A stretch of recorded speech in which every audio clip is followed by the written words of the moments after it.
자, 방송 시작하겠습니다. 자, 주알못에 같이 투자. 예, 저 주식 잘 모르는 사람인데요. 같이 한번 투자해보자고 이렇게 얘기를 드립니다. 저 바다의 돈이 왜 주알못이냐고요? 아니 뭐 주알못이라고 저는 생각합니다. 주알못 생각하고요. 지금 현재 시간이 8월 10일 1시 29분. 아, 지금 뭐 금요일 넘어갔고 토요일이죠. 토요일인데 새벽에 이제 오늘 TV 방송 끝나고 좀 일 정리하고 간단하게 얘기하면서 밥 먹고 뭐 이렇게 하느라고 좀 시간 늦어졌고요. 일단 현재 지금 시장 상황 좀 볼까요? 해외 증시 어떻게 되고 있는지. 해외 선물 차트고요. 해외 선물 차트인데 뭐 꼬라박고 있어요. 지금 꼬라박고 있는데 일단 이 부분은 뒤에 유튜브 말고 따로 이제 방송할 때 코멘트 추가적으로 좀 더 해드리고, 지금 현재 뭐 5분봉 시스템 차트인데 현재 이런 상황입니다. 이런 상황 자세히 다시 한번 해외 선물 차트 얘기 좀 드릴게요. 자, 일단은 우리가 지금 봐야 될 게 뭐냐면, 오늘 제가 방송 주제 잡은 건 뭐냐면, 일단 일본 수출 규제 관련해서 총정리하는데 중간 점검, 총정리 한번 했었죠. TV 방송에서도 한 두세 번 했었고, 이제 중간 점검을 한번 하려고 지금 제가 얘기를 드렸었고요. 이번 주 참 힘든 시장이었습니다. 시장 저점 잡았던 당시 나갔던 내용들 해가지고 먼저 얘기 드리고, 그 다음에 일본 소재 수출 규제 뭐 오늘 일단 반도체 부분만 오늘 간략하게 하고, 제가 주말에 하나 또 나머지 화이트리스트 제외됐을 때 뭐 가능한 그런 종목들까지 해가지고 딱 전체적으로 한번 다 점검을 한번 해볼게요. 자, 오늘 일단 첫 번째로 일단 우리가 저점 잡았다라고 얘기 드렸던 부분에 대해서 좀 얘기를 드릴게요. 자, 7월 1일부터 이게 7월 5일까지 수급, 이거 이제 설명 한번 드렸는데 다시 한번 드리겠습니다. 이때까지 수급을 한번 봐보면, 저희가 중요한 코스닥 쪽 봐야 되니까 코스닥 쪽 얘기를 드릴게요. 코스닥 쪽 보시면 아시겠지만 코스닥 개인이 7,800원이 나왔어요. 돈 뭐 이렇게 많아요, 우리 개인 투자자분들? 와, 돈 진짜 많습니다. 그래서 이제 계속 개인이 매수 하길래 제가 이제 계속 저희는 이제 추가적으로 주식 비중 안 늘리고 계속 매도 했는데, 뭐 다 같이 밀리니까 어쩔 수 없이 손실난 부분도 있고 뭐 다 있습니다. 근데 중요한 건 저점을 우리가 잡겠다라고 해서 개인 투매 나오는 걸 기다리자라고 계속 얘기를 드렸잖아요. 실제로 8월 6일 날이죠. 8월 6일 날 개인 투매가 나왔습니다. 이게 8월 6일 하루치 수급인데요. 보시면 개인 투자자들이 전체 이날 전체는 3,300억 정도 매도를 했습니다. 3,300억 정도 매도를 했고, 이 정도면 이제 7,800억에서 한 30% 정도, 30-40% 정도 될 건데, 보통 투매 잡는 시점을 어떻게 보면 개인 투매가 하루에 30% 이상 나와버리면 저는 그때 단기 바닥이라고 보거든요. 단기 바닥입니다. 단기 바닥.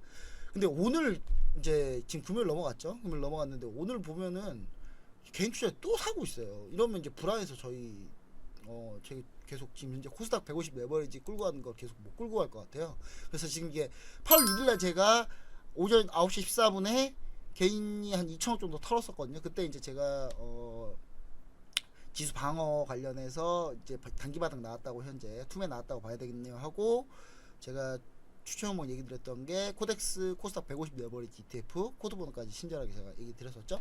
전체 비중 15% 다 잡긴 잡았고요. 그 다음에 근데 이제 요 자세하겠죠. 1,800억 정도 나왔었기 때문에 요거에 대해서 이제 좀 얘기를 좀 드렸었죠. 근데 문제는 뭐냐면, 오늘 개인이 계속 사니까 어쩔 수 없이 우리는 이제 코스닥 150 레버리지 매도했습니다. 절반 정도 수익 실현했고, 아침 10시 16분에 이제 전체적으로 쭉 얘기 드리고 다 얘기 드렸었고요.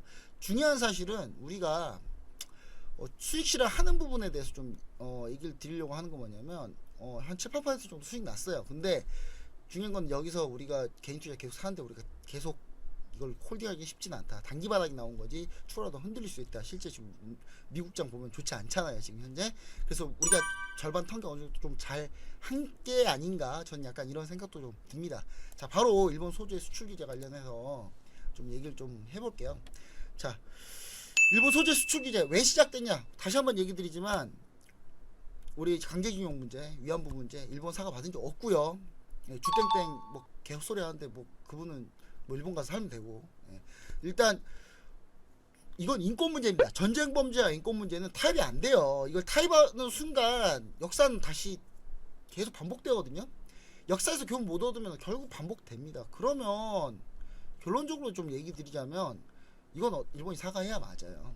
하지 않는데 물러날 수 없는 문제입니다, 이거는.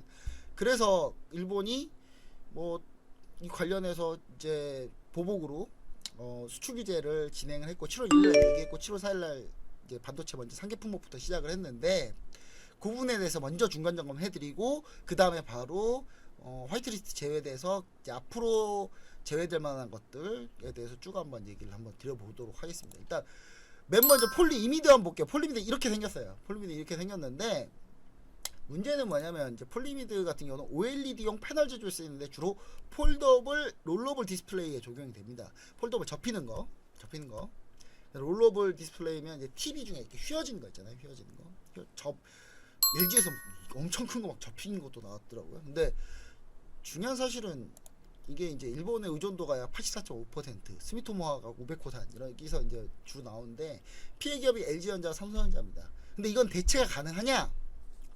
대체가 가능합니다. 예. 지금 SKC와 SKC 코롱 PI, 코롱인더 SK 이노베이션이 CPI를 해요.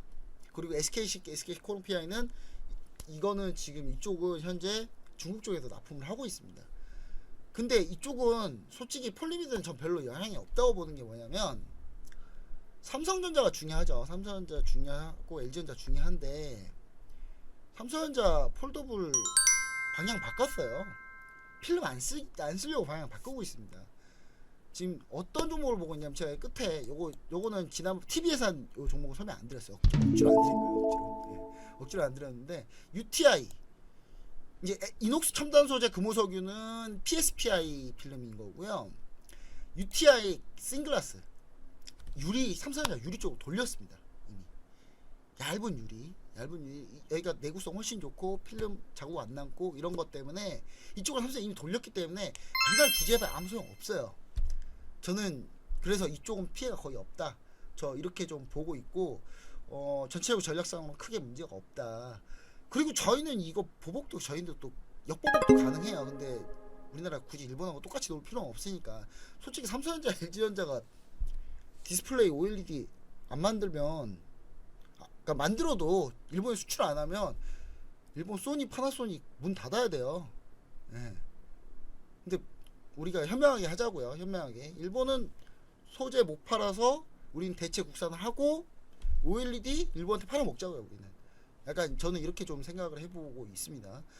자, 그러면 EUV 포토리지스트 최근에 이제 얘기가 나왔죠. 최근에 얘기가 나왔는데 EUV 포토리지스트 EUV는 뭐냐면 익스트림 울트라 바이올렛이라고 해서 극자외선인데 이 포토리지스트 같은 경우는 노광 공정 즉 A4에 도포되는 이제 소재로 빛을 인식하기 위해서 이제 위한 강강 재료예요. 강강 재료인데 이게 일본 의존도가 90% 이상입니다. 스미토모하고 시네츠 그다음에 도쿄카 이렇게 해서 세 회사가 대부분 납품을 하고 있는데 이 UV 장비가 일단 네덜란드 ASML에서 만들어요.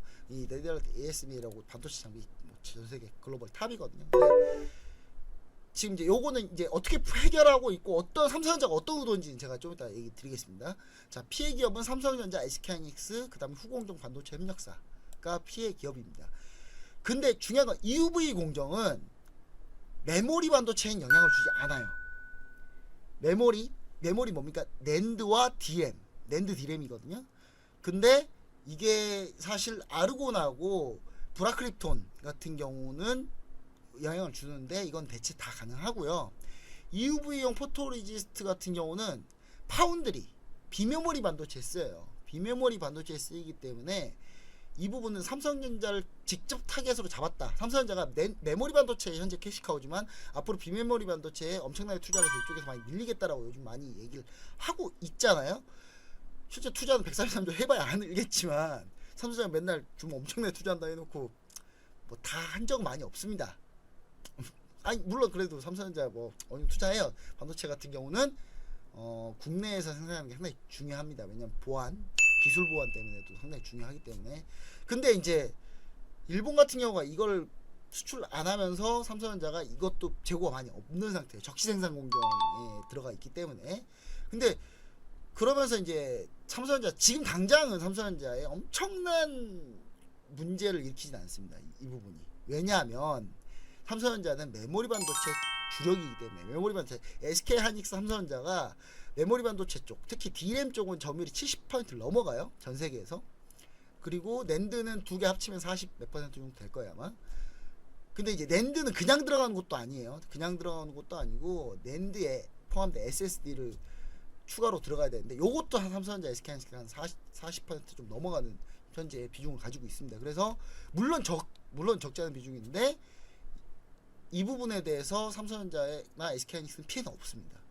EUV 포토리지스트 수출 안 한다고 그래서. 근데 다만 뭐가 문제냐, 비메모리 반도체 쪽이 문제죠. 최근에 비메모리 반도체 삼성전자가 비메모리 반도체는 주로 뭐를 얘기하냐면 컴퓨터 CPU, 컴퓨터 PC의 CPU, 스마트폰 AP칩 이쪽이 이제 비메모리 반도체라고 보시면 되는데, 최근에 인텔 같은 경우를 좀 예를 들어 볼게요. 인텔이 최근에 공정에 꼬였어요.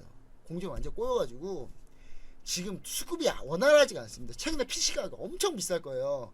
우리 게임 하시는 분도 잘 아실 겁니다. 게임 하시는 분도 잘 아실 텐데 PC가 엄청나게 비싸가지고 요즘에 이제 이 CPU 때문에 그러는 거예요. 근데 인텔이 공정이 꼬이면서 이런 문제가 생겼거든요. AMD가 빠르게 라이젠이 치고 오면서 인텔이 공정이 꼬이고, 그러면서 AMD가 라이젠이 막 부각이 되고 이러면서 인텔이 삼성전자를 접촉하고 있었어요. 실제 삼성전자가 파운드리가 빠르게 2위까지 올라왔거든요. 1위가 일본 대만의 TSMC고. 근데 중요한 거는 삼성전자가 빠르게 올라온 상태에서 인텔이 막 삼성전자 컨택하고 있었고, AMD 역시 삼성전자가 우호적인 관계였어요. 막 행사 같이 뛰고 막 그랬거든요.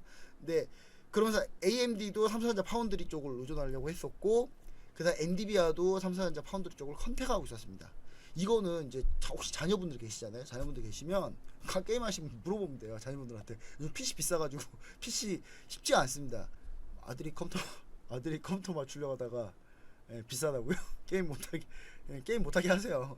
아니 근데 게임 산업도 좋은 산업에 종사하는 건 아니죠. 게임 하는 거니까 적당히 하게 좀 잘 해주십시오. 자, 일단 좀 추가적으로 좀 얘기를 좀 드리자면, 일단 그런 상태였고, 삼성전자가 빠르게 비메모리 쪽을 강화할 수 있는 조로의 기회였는데 일본이 태클 딱 건 겁니다. 태클 딱 걸어놓은 상태인데, 이게 이제 이틀 전에, 지금 이제 12시 넘어갔으니까 이틀 전에 EUV 포토리지스트를 일본에 수출허가 났죠. 수출허가 났는데, 중요한 사실은 뭐냐면 이거는 지금 당장 대체는 불가능해요. 뭐 서울대 어떤 교수님 같은 경우는 1년 6개월 정도 걸린다 최소, 뭐 이렇게 얘기를 하더라고요. 이게 EUV 공정이 EUV 장비가 필요하고요. EUV 장비는 네덜란드 ASML이 가지고 있고, 그 다음에 이걸 만들려면 방사광 가속기가 필요합니다. 방사광 가속기는 포항에 우리나라 딱 한 대 있어요. 삼성 생산 라인이 있습니다. 생산 라인이 있는데 이게 생산 라인이지 테스트 라인은 아니거든요. 근데 일본 같은 경우 방사광 가속기 한 수십 대 있다고 해요. 정부에서만 한 열 몇 대 운영하고 있고. 그러니까 우리가 방사광 가속기가 좀 필요하고 이쪽에 테스트가 필요한데 공정이 상당히 오래 걸릴 거다. 물론 동의합니다. 서울대 교수님 동의하는데, 그러면서 그 사이에 빠르게 딴 데가 치고 올라올 것이다. 뭐 이런 얘기 하더라고요. 교수 돼가지고 비밀번호 어떤 산업이 어떻게 돌아가는지 잘 모르나 봐요. 일단 정확하게 좀 다시 한번 좀 얘기를 좀 제가 드릴게요. 이유는 뭐냐면 삼성전자는 이번 수출 규제를 받았음에도 불구하고 삼성전자 비메모리 반도체 계획 2030 계획을 그대로 유지한다고 했어요.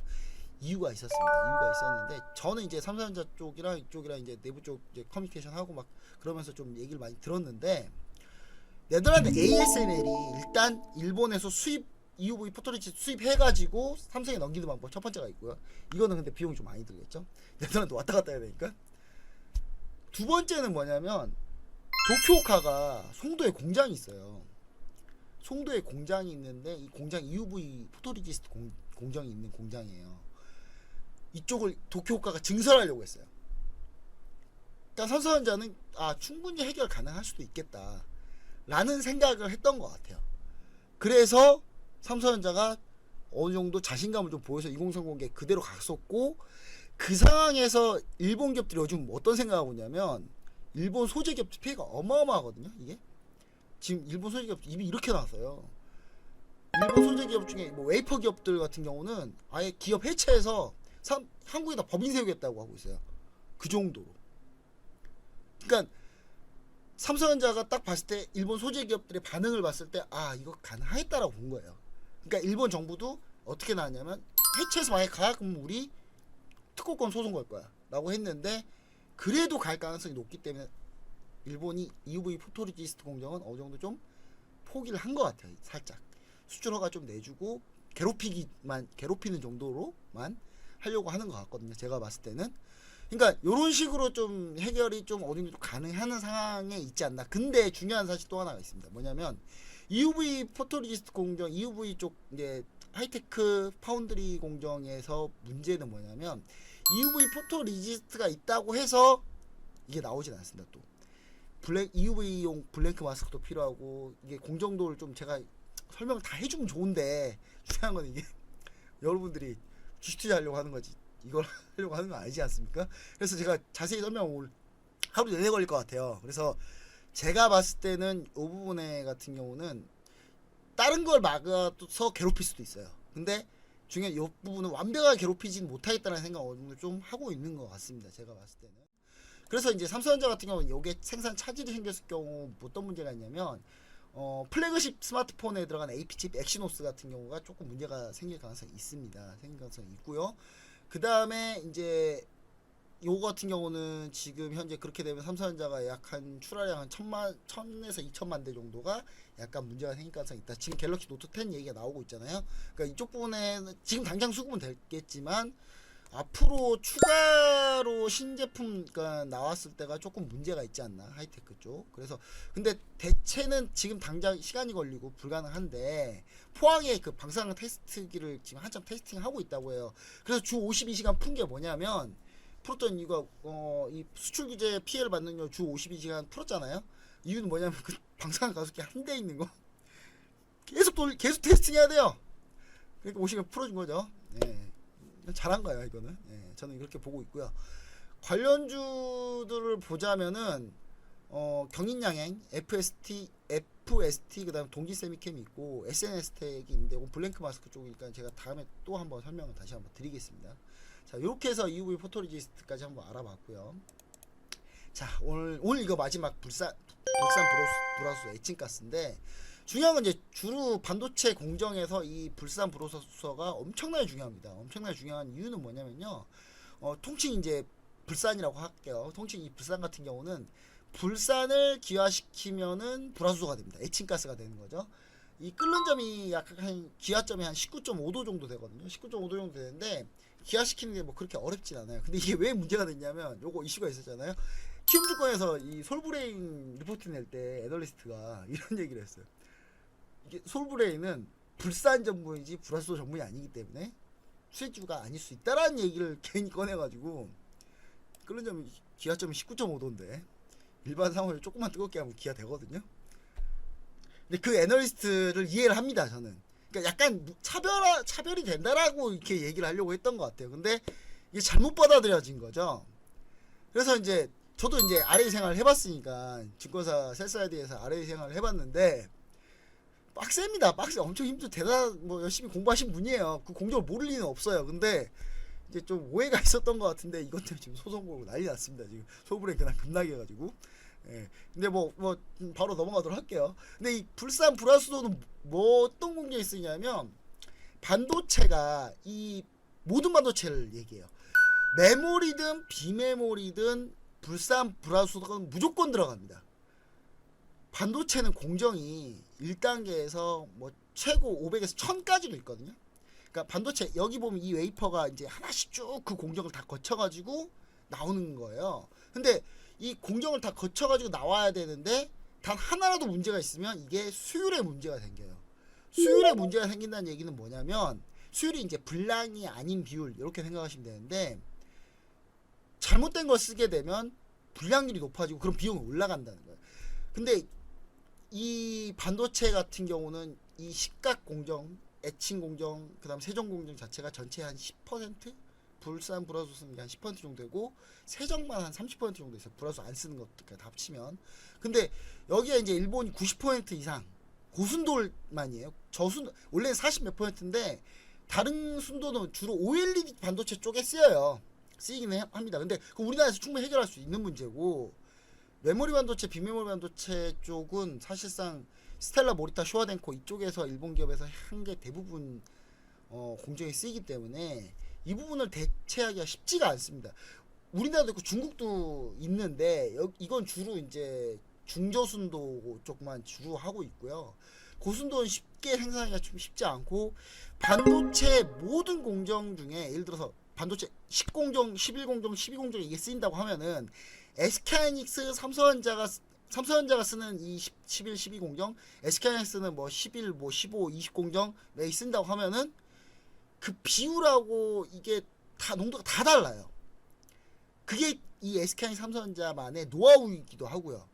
근데 이걸 모든 걸 하나하나 다 맞춘다는 게 시간이 정말 오래 걸릴 거라고 보긴 합니다. 6개월에서 1년 정도 저는 걸린다고 보는데 생산이 불가능하지는 않다. 이거 같은 경우는 생산이 불가능하지는 않는데 대체는 가능하는데 중요한 건 그동안 우리가 이쪽을 대체를 안 했던 이유가 있어요. 왜냐하면 이 삼성전자 같은 경우는 사실 어떻게 보시면 되냐면 이 메모리 반도체, 비메모리 반도체, 특히 메모리 반도체는 규모 경제입니다. 규모 경제라는 게 뭐냐면 엄청나게 물량을 때려 부어야 원가가 싸져요. 원가 관리가 중요하기 때문에 그래서 삼성전자가 원가가 제일 싸요. 실제로 2008년에 글로벌 금융위기를 겪을 때요. 글로벌 금융위기 겪을 때 삼성전자 원가가 제일 쌌어요. 그러니까 제일 잘 버텼던 거예요.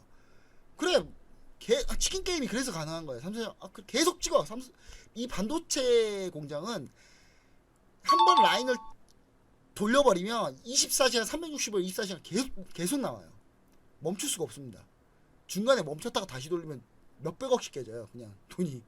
실제로 동일본 대지진 나가지고 일본 도시바 낸드 플래시 멈췄을 때 그때 하루에 수백억씩 날라갔어요. 그러니까 이건 계속 생산이 돼서 계속 재고 쌓이고, 그러니까 경기 안 좋으면 정말 안 좋은 산업이 반도체고요. 2008년 SK가 아니었죠. 하이닉스 마이너스 4조까지 갔어요. 문 닫기 직전까지 갔고 SK 하이닉스가 그때 아마 그때 어떤 거냐 유상증자를 했었는데 유상증자 그거 성공 못했으면 파산이었어요. 근데 그게 거의 극적으로 성공했거든요. 그건 나중에 좀 다시 한번 좀 얘기 좀 드릴 텐데 그때 제가 증권사에 있었을 텐데 진짜 막말로 똥줄 탔어요 진짜. 근데 이 삼성전자, 하이닉스 이쪽 같은 경우는 1, 2이다 보니까 원가가 쌉니다. 하이닉스가 좀 더 비싸겠죠. 삼성전자보다는. 그래서 삼성전자가 친게임 해버린 거예요. 다 죽어보자 한번. 뭐 누가 이기나 보자 해가지고 그렇게 해서 2008년에 독일 키몬다 파산했죠. 뭐 대만 아냐 프로모스, 일본 에피다 다 박살난 거예요. 다 박산해버린 거예요. 그래서 삼성전자가 엄청난 수혜를 그동안 누렸던 거죠. SK하이닉스하고 함께. 그런데 이 부분에 대해서 삼성전자 같은 경우가 이 메모리 반도체 이 산업 자체가 상당히 중요한 산업이고 규모 경제의 산업이기 때문에 이 부분에 대해서 만약에 생산이 차질이 됐을 때 과연 모 교수가 그러더라고요. 아니 그 사이에 뭐 마이크론이랑 얘네들 따라올 수 있다. 반도체 산업 하나도 모르는 사람들이에요. 그 사람들은 못 따라옵니다. 마이크론이 그래 이때다 하고 일본 도시바 막 이때다 하고 막 엄청나게 증설해가지고 내일 그래 증설하자 땅 그럼 내일 나옵니까? 아니에요. 증설하는데 1년 반에서 2년 걸려요 보통. 증설 그래 지금이 기회야 그런 생각할 수 있겠죠. 그래 증설해 했는데 그 사이에 삼성전자 만약 이거 해결해버리면 또 치킨게임 또 들어가는 거예요. 그러면 마이크론 공정에서 밀리죠. 미세공정 밀리잖아요. 규모 경제에서 밀려요.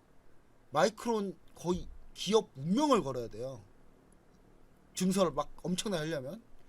이거를 교수라는 사람이 그런 얘기를 하고 있어요. 그러니까 제가 봤을 때 뭔가 의도가 그 사람이 뭐 그걸 몰랐으면 진짜 바본 거고 그러면서 TV 나가서 그런 인터뷰 왜 하는지 모르겠는데 진짜 알았다면 내국노죠. 그렇죠?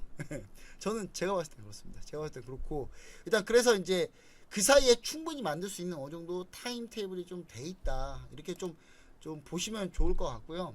중요한 이게 메모리 반도체, 비메모리 반도체 모두 다 문제가 생기기 때문에 이 부분 상당히 중요한 부분이고 이쪽에 상당히 집중하고 있다. 이렇게 보시면 좋을 것 같습니다. 일단 삼성전자 같은 경우는 앞으로 좀 어떻게 좀 보고 있냐면 이 부분에 대해서 해결책도 지금 얘기를 많이 해봤는데 기업 담당자들하고도 얘기해보고 해봤는데 업계 담당자하고도 얘기해봤는데 일단 삼성전자, SK하이닉스 재고가 한 20조 원 어치 정도 있어요. 반도체 메모리 쪽 해가지고 다 20조 원 정도가 있는데 당장 2개월 정도 분은 현재 지금 시점으로 한 2개월 정도 분 정도는 있다고 하고요. 그리고 한 재고량으로 봤을 때 한 3개월은 버틸 수 있을 것 같아요. 한 5에서 6개월 정도 이 정도가 버틸 수 있겠죠. 그 사이에 뭔가 해결이 안 된다.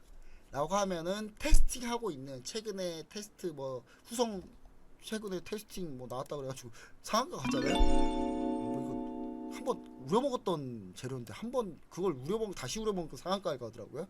근데 뭐 그런데 쉽게 막 꼭지 잡지 마시고요.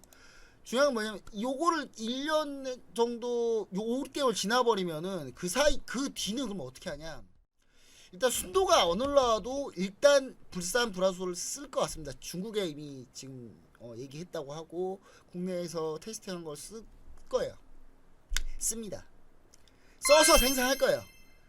수율이 떨어지겠죠. 중요한 거는 수율이 떨어질 겁니다. 분량이 높아질 거고 그럼 전체 원가가 올라가겠죠. 원가 올라가도 규모 경제로 때려 부어서 점유율 유지하려고 할 겁니다. 점유율 유지하려고 할 거고 그 점유율 유지하려고 할 거기 때문에 마이크론이나 후순위 업체들 쉽게 못 덤빕니다. 이거는 덤비면은 운명 걸어서 덤벼야 돼요. 운명 걸어서 덤벼야 되고 중국 반도체 쪽도 문제가 있잖아요. 중국 반도체 쪽 빠르게 치고 올라온다 하잖아요. 저는 중국이 빨리 중국이 비메모리 반도체를 집중 투자했으면 저는 무서웠다고 생각하는데 중국이 멍청하게 메모리 반도체를 집중하고 있어요. 쉬우니까 이게 돈만 때려보면 나올 수 있는 분야니까. 만약에 중국이 메모리 반도체 엄청나게 때려 부었어요. 근데 경기 하강 다운 하잖아요. 이 반도체 산업은 정말 좋을 땐 정말 좋은데 안 좋을 땐 정말 최악입니다. 그래서 삼성전자가 현금 많이 갖고 있는 거예요. 나중에 안 좋을 때도 대비해야 되니까. 근데 중국 진짜 안 좋을 때 엄청나게 투자해서 중국이 물량으로 우리랑 붙는다? 중국 경제 거덜날 수도 있습니다.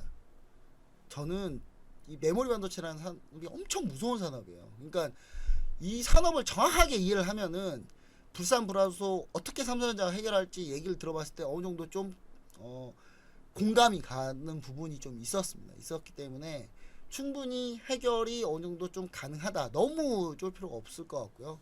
그러면서 이제 수혜주들이 좀 나오기 시작하겠죠. SK 머티리얼즈, 후성, 솔브레. 예, 이렇게 보시면 상당히 좋을 것 같아요. 그리고 우리가 조금 좀 알아봐야 되는 건 뭐냐면 어떤 걸 알아보면 돼요. 이제 쇼와덴코를 우리가 좀 살짝 보시면 될 것 같아요. 쇼와덴코가 SK 머티리얼즈하고 합작해서 조인트 벤처 해가지고 이미 법인을 세웠어요. 그래서 이쪽에서 기술력을 빼던지 삼성전자 쪽 계획 이건 뭐 얘기를 들어서 뭐 건너건너 얘기를 들어서 이제 좀 제가 해본 결과 삼성전자 최악의 경우 스텔라, 모리타, 쇼와덴코 인력 다 사버릴 생각도 하고 있어요 지금. 그러니까 그런 의미로 보자면 제가 봤을 때는 이 ENF 테크놀로지하고 쇼와덴코 이쪽하고 모리타하고는 그러니까 모리타하고 ENF 테크놀로지가 현재 조인트 벤처 중이고 SK 머티리얼즈는 쇼와덴코 쪽 조인트 벤처 중이기 때문에 이 불산 불화수는 어느 정도 예상을 했던 것도 있습니다. 국산화 해야 되겠다고 준비했던 부분도 있어요. 그래서 이 부분 어차차차 해결해서 갈 가능성이 상당히 높다. 이렇게 보시면 좋을 것 같고요. 현재 솔브레인 같은 경우는 스텔라하고 좀 연관이 있고요. 그 다음에 ENF 테크놀로지는 모리타하고 조인트 벤처 설립해서 생산 중이고 그 다음에 SK 머티리얼즈는 쇼와덴코랑 하고 있다. 이렇게 보시면 좋을 것 같아서 이 부분이 국산화했을 때 가장 수혜를 볼 가능성이 있습니다. 그래서 ENF 테크놀로지도 같이 좀 얘기를 드릴게요. 자, 아이고 안 젖지네요. 자, 그 다음에 이제 이렇게 되면 에칭가스까지는 우리가 다 본 상태고요. 몇 가지 질문들이 있었어요. 그게 뭐냐면은 이제 도대체 그러면은 삼성전자, SK하이닉스가 뭐 미국으로 가서 공장 세워서 뭐 이렇게 하는 방법도 있지 않나요? 그러면 공장이 빠지지 않나요? 뭐 이런 얘기들도 올라왔는데 말도 안 되는 소리예요. 공장 물론 있는데 반도체는 기술 보안이 되게 중요합니다. 되게 중요해서 마이크론 있는 미국 가가지고 거기서 엄청나게 공장 세워서 뭘 하겠다? 저는 좀 어느 정도 할 수는 있을 겁니다. 할 수는 있을 건데 과연 이게 좀 크게 가능한 상황은 아니지만 뭐 엄청나게 다 옮기고 뭐 그럴 가능성은 없다. 저는 약간 이렇게 보고 있고요. 그 다음에 중요한 거는 뭐냐면 어떤 걸 우리가 좀 보시면 되냐면요. TSMC가 지금 현재 비메모리 쪽에 1위잖아요. 1위인데 삼성전자가 2위까지 빠르게 치고 왔다가 이번에 태클 걸렸는데, 이게 인텔부터 시작해서 HP, 인텔, 뭐 예를 들어 클라우드 쪽 무조건 세팅해야 되는 곳들부터 해가지고 뭐 팹리스들 다 무슨 생각하고 있냐면 TSMC에 몰빵이 돼 있는 상태잖아요. 이렇게 되면 그럼 만약 TSMC 문제 생기면 어떡할 거예요?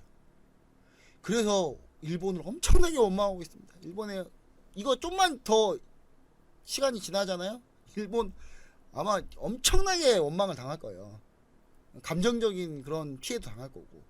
그래서 저는 이건 시간이 가면 갈수록 우리나라에 유리한 게임이지 일본한테 유리한 게임은 절대 아닙니다. 일본 소재 수출 기업도 지금 되게 힘들어요. 되게 오죽하면 기업 웨이퍼 업체들, 일본 웨이퍼 업체는 기업 해체해서 우리나라 오겠다고 지금 하고 있는 상황이라니까요. 자꾸 이것 때문에 우리나라가 2.2% GDP 떨어진다. 제가 그거 발표한 연구원 제가 찾아봤거든요. 야, 진짜 우리나라 진짜 매국노들 많더라고요, 보니까. 아니, 그거 발표한 데가 뭐냐면 저기 정경련 쪽 그쪽인 것 같아요. 제가 봤을 때는 뭐 좀 아니, 일본은 소재 수출 못해서 다운된 금액만큼 GDP 다운. 우리나라는 그래서 반도체 다 못 팔아서 다운. 이걸로 비교를 해놓은 거예요. 제가 얘기했잖아요. 이미 재고만 20조 원이 있다니까요. 삼성전자, SK하이닉스가 반도체 재고만 안 팔려가지고 20조 원이 있어요. 최근에 그때는 또 심지어 반도체 가격이 오르고 있어요. 그리고 삼성전자가 예를 들어서 고순도까지 안 돼가지고 어느 정도 그와 비슷한 순도까지 갔는데 불량률 엄청나게 나와서 원가가 올라가요. 그럼 삼성전자가 그냥 팔겠습니까? 가격 올려서 팔지? 그렇잖아요. 그리고 마이크론 같은 경우는 제가 다시 한번 얘기하지만 마이크론이 지금 당장 증설한다 그래서 내일 당장 증설해서 나옵니까? 안 나온다니까요. 마이크론 증설해서 1, 2년 뒤에 증설해서 한번 붙어보자 하고 덤비면 그 사이에 삼성전자가 해결해버리면 마이크론 파산은 가요. 바로 이게 반도체 산업을 전혀 모르는 사람들이 막 이런 얘기 하는 것 자체가 저는 문제고, 안다는 교수가 그런 얘기 한다 자체가 의도가 약간 다른 의도가 있다라고 좀 보여집니다. 그래서 결론적으로 이쪽 산업 자체가 충분히 어느 정도 좀 풀어갈 수 있는 어느 정도 방향과 해법들이 조금씩 다 있기 때문에 그런 부분들을 우리가 좀 믿고 잘 보시면 좋을 것 같다. 저 이런 얘기 마지막으로 총평으로 드리고요. 종목 한번 빠르게 보겠습니다. 자, 종목 볼게요. 자, 현재 SKC. 자, SKC 먼저. 자, SKC 보면은 현재 우상향하고 있는 흐름입니다. 근데 뭐 제가 봤을 때 SKC는 어느 정도 좀 관심을 가져볼 필요는 있어요. 가져볼 필요는 있는데 현재 기관수급 최근에 상당히 좋잖아요. 가져볼 필요는 있는데 어차피 CPI 필름 상당히 안 갈 가능성이 높다. 그 부분을 좀 생각해서, 다만 중국 쪽 수주가 있기 때문에 어느 정도 볼 가능성이 있다. SK 코롱PI 이거 차트요, 이렇게 늘려놓으면 바닥 저점입니다. 그래서 제가 봤을 때 이 부분도 조금 SKC랑 마찬가지예요. 코롱인더 마찬가지입니다. 마찬가지 코롱 더 안 좋죠. 지금 차트 접근할 필요가 없다고 보여지고요. 이녹스 첨단 소재 지금 잘 버티고는 있는데 최근 하락장에서 잘 버텼어요. 잘 버텼는데 중요한 사실이 뭐냐면 이 PSPI 필름 쪽에서 아무리 좀 한다 그래서 제가 때 미래 비전이 많다 이렇게 보고 있지는 않습니다. 차라리 그래서 UTI를 좀 보려고 하고 있는 거고, UTI가 그래서 많이 떴다가 7월초에 엄청 떴다가 지금 밀렸는데, 저는 UTI 같은 경우는 좀 어느 정도 기회라고 좀 봐집니다. 강화유리 같은 경우 쪽이니까. 자, 그다음 UV 포토레지스트 경인양에 민주당에서 한번 갔다가 지금 테마 타고 갔죠.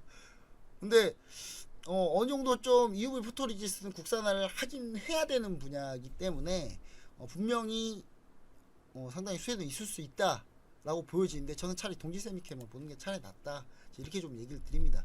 동지세미캠이 실제로도 현재 가능성 있는 회사이기 때문에 그렇게 보고요. 이건 SNS는 블랭크 마스크인데 제가 요건 나중에 좀 뒤에서 얘기를 좀 드릴게요. 다음 회차에 얘기 드리겠습니다. 자, 불화수도 불산인데 SK 머티리얼즈 불화수 불산 같은 경우는 SK 머티리얼즈 전 충분히 이 부분도 가능성이 있다라고 좀 보여집니다. 기관에서 매수하는 건 다 이유가 있거든요. 그래서 종목을 볼 때 너무 튀는 종목, 애국테만 제가 또 따로 할게요. 애국테만 따로 하는데 너무 튀는 종목은 좀 안 봤으면 좋겠다는 생각은 있는데, SK 머티리얼즈는 쇼와덴코랑 합작 조인트 벤처 하고 있고, 후성 같은 경우가 이제 급등하기 엄청 심하죠. 뭐 테스팅 성공했다 뭐 이런 것 때문에. 근데 이제 불산 불화수소가 제가 할 거다 얘기했지만 각 공정마다 엄청나게 농도와 순도가 이게 다 달라요. 다 다르기 때문에 빠르게 쉽진 않겠지만 후성 같은 경우는 에칭가스 쪽이라고 우리가 지금 알려져 있잖아요. 중요한 거는 지금 현재 타는 건 좋은 생각 아닌 것 같아요. 현재 타는 건 좋은 생각 아닌 것 같고, 솔브레인은 제가 추천을 했었습니다. 했었죠. 5만 3천 얼마에 추천했던가 했던 것 같은데, 제가 한번 찾아볼게요. 잠시만요. 자, 여기 보시면은 네, 이날 7월 3일이었죠. 7월 3일날 이제 솔브레인 얘기 드렸었고, 솔브레인 추천 관련해서 좀 얘기를 드렸었죠. 그래서 이 솔브레인 같은 경우가 이제 이때 한 5만 3천 얼마 때 들어가서 현재 7만원 사실 나왔어요. 저희가 7만원에 나왔는데, 왜냐면 기본적으로 어느 정도 이제 저희는 주로 성장형 가치 투자 위주인데, 가치 투자의 분야가 좀 있기 때문에 기업가치 좀 넘어가면 사실 좀 수익 실현하는 경우가 많이 있습니다. 그래서 그런 부분 좀 체크해 주시고, ENF 테크놀로지 같은 경우는 저는 ENF 테크놀로지를 보고 있습니다. ENF 테크놀로지를 이제 다음 종목을 보고 있기 때문에 제가 여기서 좀 얘기 드리는 거, UTI, 동진세미캠, ENF 테크놀로지 요렇게 저는 좀 보고 있다. 그리고 자세한 거는 제가 밥TV 그 다음에 톡스타 들어오시면은 제가 현재 그 나머지 내용들 전체적으로 좀 설명을 다시 한번 드리면서 추천 나갈 때 실시간으로 좀 얘기를 다시 한번 드리도록 하겠습니다. 뭐 포털 사이트에서 밥TV 또는 이제 톡스타 이렇게 치고 김본스타 찾아서 저는 거기서는 김본이라고 돼 있거든요. 보이시죠? 김본 스타 해가지고 김본이라고 돼 있으니까 유튜브에서는 주알못 가치투자 TV 이거니까요. 일단 쭉 찾아오셔가지고 뭐 추가적인 종목에 대해서 좀 추가적으로 잘 얘기를 나누시면은 제가 실시간으로 좋은 얘기 많이 드리면서 추천 픽이나 뭐 이런 거 잘 얘기 드릴 테니까요.